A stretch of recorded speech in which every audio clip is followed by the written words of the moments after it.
Hello everyone and welcome to this video. Today we will discuss the question, how much is a crypto transaction?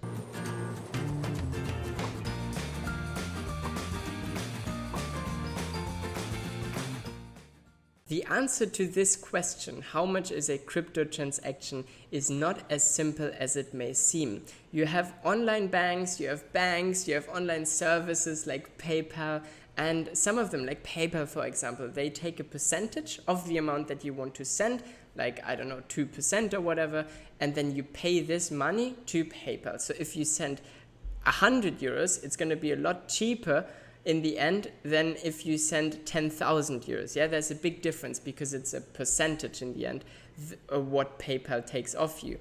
Then you have banks, or some banks, for example, they have, I don't know, a fixed rate for one transaction. So you might pay, I don't know, $3 for a bank transaction, and this is a fixed rate. Crypto is none of the above. So it is technically a fixed rate, but it's a rate that fluctuates every minute, every hour, every day, and certainly every year. Because basically every crypto transaction needs to be calculated in real time, and the transaction fee is then as well calculated. So right now I opened this chart here on this website where you can see the Bitcoin average transaction fee. So you can see that today the average Bitcoin transaction costs $13.44. And keep in mind, guys, this is just for Bitcoin. We'll obviously talk about other coins in a second. So there's basically no guarantee. If I go to my wallet now and I want to send Bitcoin to you, I'm probably not going to pay exactly $13.44. I might pay $5 more, I might pay $5 less. I don't know. This is why it's called the average transaction fee.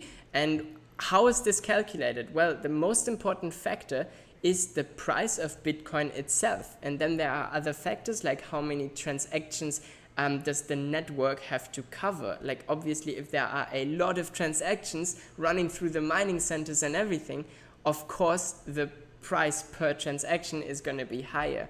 And this is almost in one line with the Bitcoin price itself, because obviously if the demand for Bitcoin grows, so will the price and the transactions will increase. So here, for example, you see that at its peak, we've recently seen the dip of cryptos, especially after Tesla announced that they will no longer accept Bitcoin as a payment.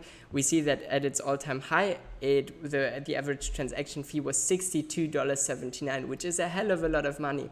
So is there a way around this? Yes, there is a way around this, because obviously you can just not use Bitcoin and use some Bitcoin alternatives. Even as simple as Bitcoin Cash, which is about like $2 or $3 in transaction fees, sometimes even less than this. And then there are obviously other currencies like Ethereum, for example, but Ethereum is as well quite pricey with their because they are so big. They're obviously the second biggest cryptocurrency, so they also have high demand, many transactions to deal with, so the network is really busy and the price per transaction increases. But then there are smaller currencies.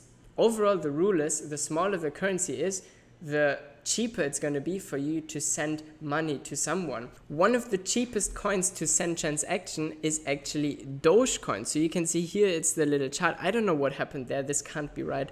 But you can see like today, okay, you pay like 2.8 Doge. One Doge is about 40 cents right now, 40 euro cents, so like maybe $50 cents, something like this. So you pay $1.50. So you pay $1.50 in transaction fees. Guys, do you know what this means? This means that I could send you $1.5 million if I had them, and I would still only pay $1.50 in transaction fee. And this is the great thing about cryptocurrency, because it is a fixed price, but so it's not a percentage. Like if I send you $1.5 million on PayPal, PayPal is going to take a huge chunk of this money, yeah?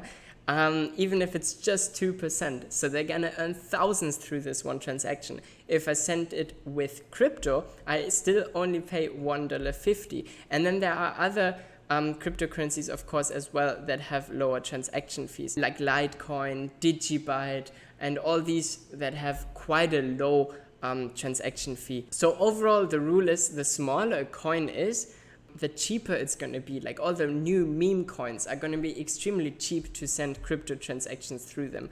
But also some more established coins like Litecoin, Digibyte, they are all relatively cheap to send transactions with. So yeah, if you want to save money and pay in crypto, try to avoid Bitcoin and Ethereum because it is quite expensive to send there, and rather take some alternatives. Some of the best ones include Bitcoin Cash, Ripple, Litecoin, Digibyte, Dogecoin, and all of these coins that are a lot cheaper with their transactions. So here's your answer. How much is a transaction fee in cryptocurrency?